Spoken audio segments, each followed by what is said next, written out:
Well, I can't believe it. It's already the final episode of season one. And today I am talking to the amazing Patrick Van, who I asked to speak on the Future of Work show because one of his posts actually went viral. It's 3 million and counting, I believe.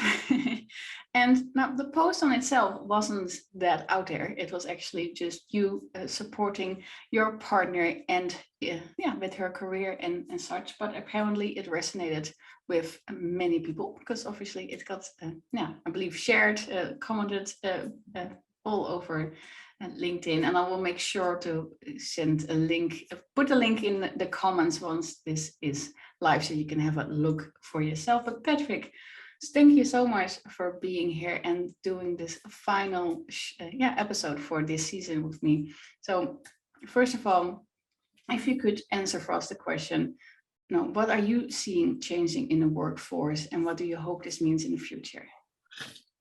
So that's quite interesting, especially like what we're going through right now. But changing in the workforce, I think, it's challenging all conventions of the way we've ever thought about work for the last 100 years.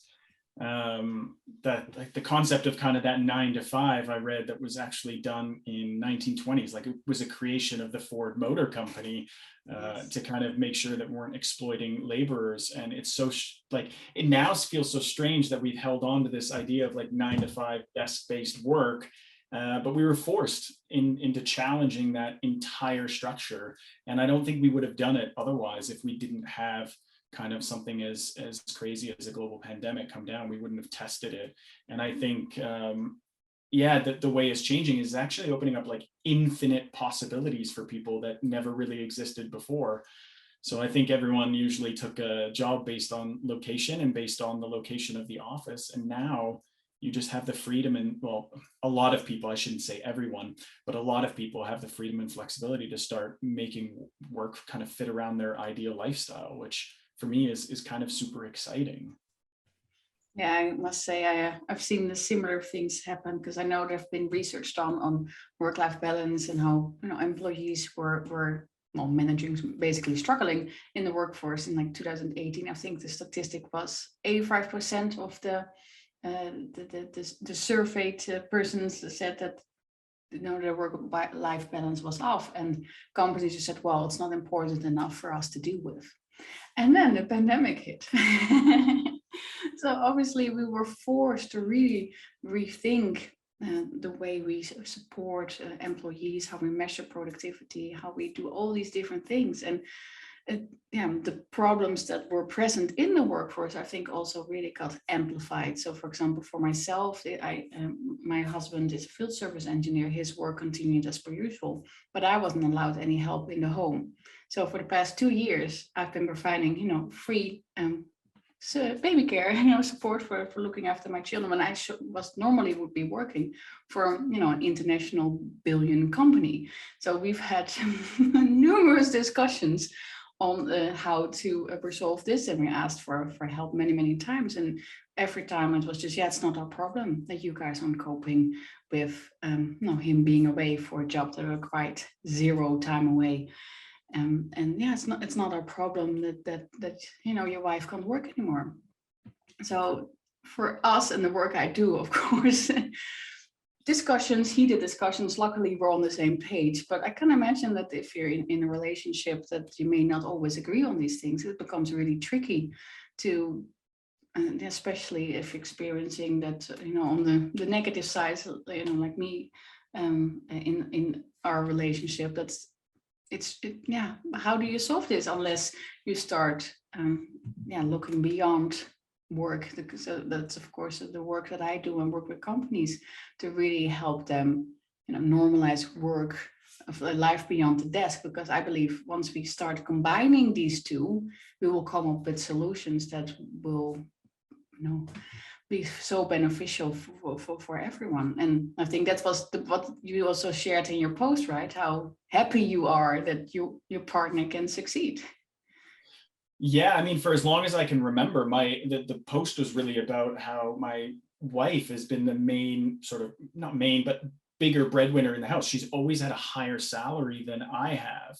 and she works in the world of investment banking. So naturally that comes with higher salaries, whereas I was working in industries like sponsorship and sales and things like that, which naturally was lower than investment banking. So it was just so normal for that to be the dynamic in our relationship. I mean, I haven't known anything else beyond that since we first started dating 6 years ago. And I think my biggest surprise was when I would just kind of stand around at the pub with my mates having kind of a drink, and some of these conversations would come up. And to my surprise, a lot of them, I wouldn't say a lot, but definitely some of my friends were asking me if it was like affected, like, does that make you feel comfortable? Like, do you feel emasculated by that? And all of these questions that I found rather bizarre, but they were coming from 2 or 3 sources. And so that's kind of the inspiration from the post about like people asking me those questions. Does it challenge your worth or challenge your masculinity? And my simple response was like, absolutely not. I couldn't be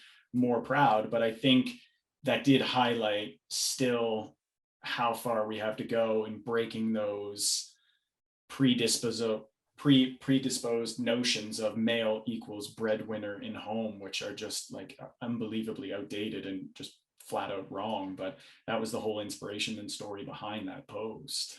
Yeah, I think that's also why it resonated with me so much, because what I also do in my keynote presentations and the workshops that I teach, in my opinion, true equality starts inside the home. If both women and men, or non-gender, get equal opportunities, this will have a ripple effect on, of course, the current workforce, but also the future workforce, because women are only about 50% of the population, but we give birth to 100% of the next generation. So if we give these families the support inside the home, we should see in like 10, 15, 20 years such a different outcome. But because we keep seeing work and life separate, you're never gonna bridge that gap. Yeah, and I even look to my parents as just like, an older generation of mine, and they fell into that stereotypical of, my mom was a stay-at-home mom raising us 3 kids, and my dad was in the workforce working. And I think we've always, I don't know, we money seems to be the thing that is like on the top of the pedestal of like the most important thing. And yes, money is important to all of us. It provides us a life, and we all need some type of finance to survive, absolutely. But I always grew up in a household as well where I saw my mom, like, although she didn't have a typical workforce job, I mean, what she did was nothing short of kind of miraculous of raising us 3. And sometimes I look at parents in the airport with 3 kids and have absolutely no idea how it was actually done.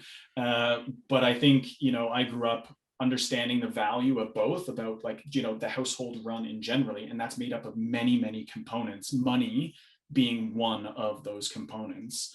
And I think in our relationship as well, when I've stepped away from the workforce and actually didn't bring in any income, my wife has stepped away and she actually went down to 0 income as well. We've both been on those roles and leaning on one another. So I think that's given us a little bit of an advantage that sort of it hasn't been always that sense. Like we both had that dynamic where we stepped away from work. So we appreciate all the other things that come in with contributing to a life beyond simply just money. And to me, that sounds like real equality, where we can just, have that kind of relationship where we have equal opportunities. You can follow, what's right for you. You can count on each other and make the changes where required. And if we want, especially, of course, in regards to like breaking the bias, which will be the topic of season 2, and it is really important that we start understanding what goes on behind closed doors. Because like I said, for us, for COVID, it really meant for me that I was solo parenting basically, weeks in a row. And then, when my husband did come home for the weekends, then I would work. So it was basically 24/7, you're on, because I've got 2 little ones. When COVID started, they were 1 and 5. So it's right. It's enough to do for everyone. And of course, then I'm an expert. I don't have anyone nearby that I can ask for help. And it did have quite a knock-on effect just for us in a relationship. And I think it's not until we start realizing the effects, these decisions from companies or like the pay gap and the differences in how we treat different members of staff. It really has a build-up effect, and I know we talked a few weeks ago about this as well. That you said, financially speaking, I think per child your salary goes, the gap comes like 7% per child, I believe you mentioned. And then of course, like menopause. I know a lot of women leave for that as well. And I saw this statistic with International Mother's Day from. I think her name is pronounced Jolie from Pregnant and Screwed. She mentioned the statistic where every year 54,000 pregnant women or new moms leave the workforce as well, just because they're not managing. And that all has a knock-on effect, and also, of course, of the workers for the future, because these mothers are, doing very important work, not just mothers, but parents in general.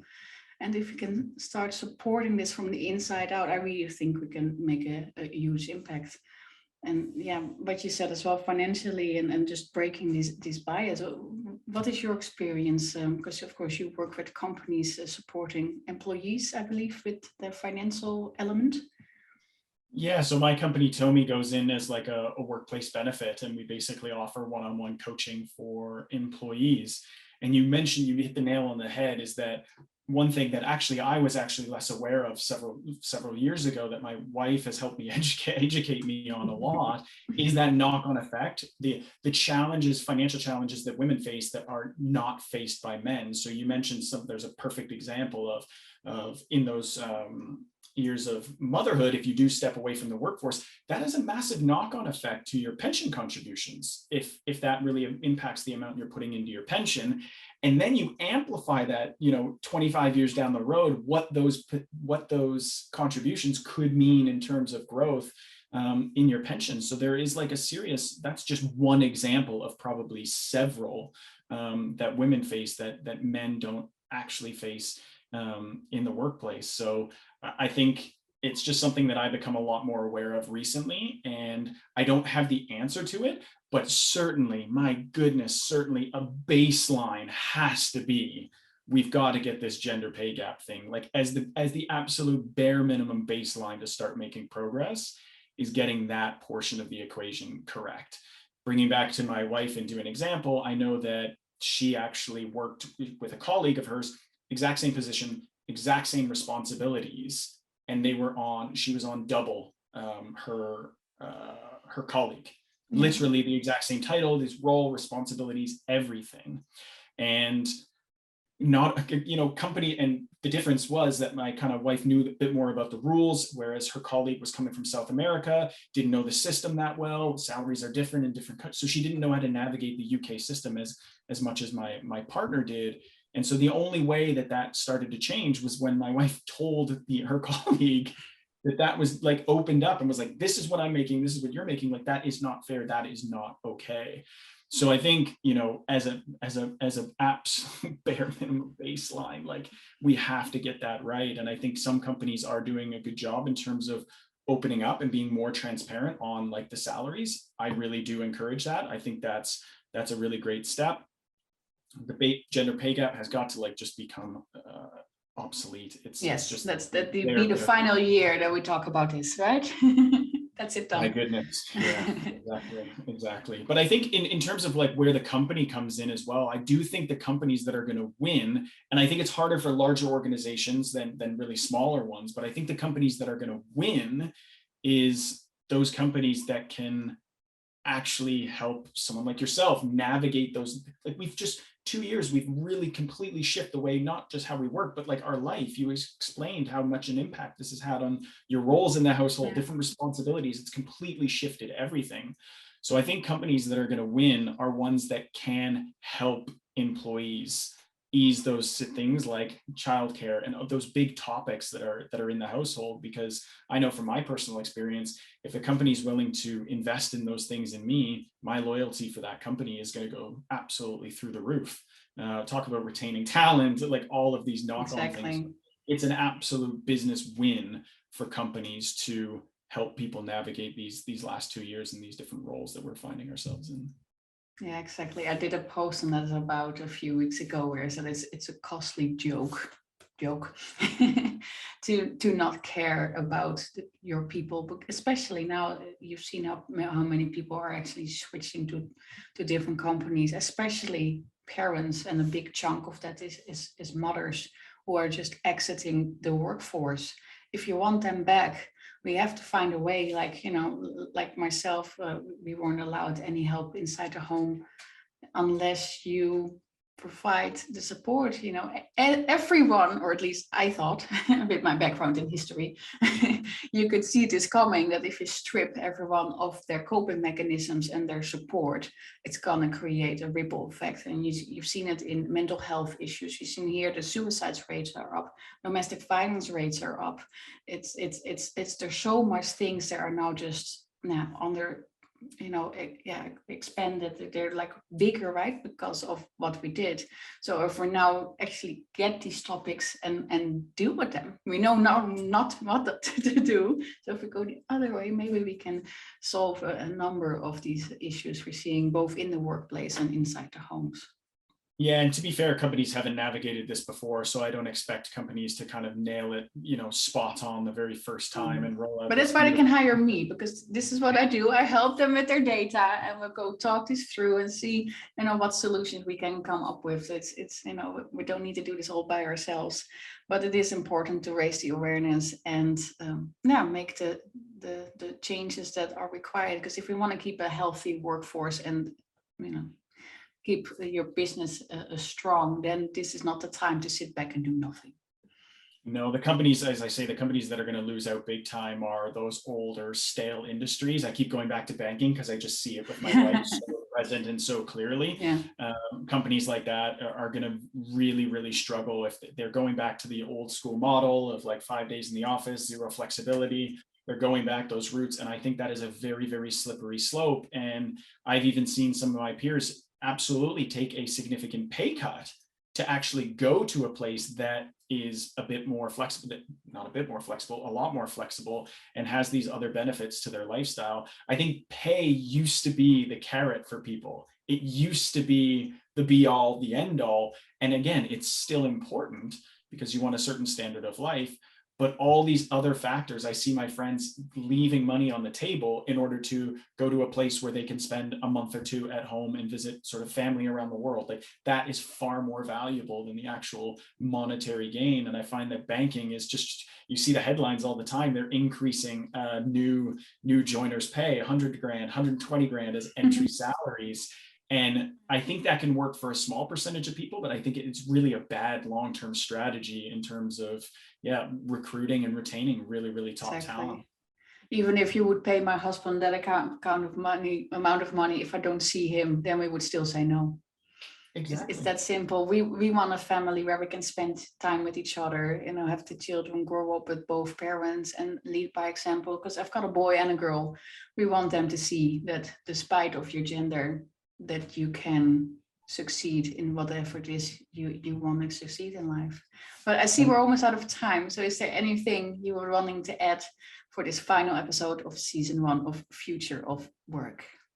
I think the biggest thing for me is we are going to face so many challenges, like finding and like dancing through this new household dynamic that we have about work, raising kids, working from our houses as well. So there's like a ton of different challenges that we face, but I still think the long-term benefit of almost infinite possibilities of where you live and where you work is just so exciting. Like, yes, there's challenges in the short term, but I think the long-term impact of working like this, I'm kind of selfishly thinking from my point of view, is the ability to visit my family around the world and choose where I want to live based on culture or environment versus postcode of my office, I think is just a fantastic opportunity for us all going forward. So I'm excited of this work revolution. I really, really am. Oh, I couldn't agree more with you, Patrick. So thank you for closing this wonderful season with all the amazing guests. I want to thank you and also everyone else who's been on this show, and I look forward to seeing you all in season 2.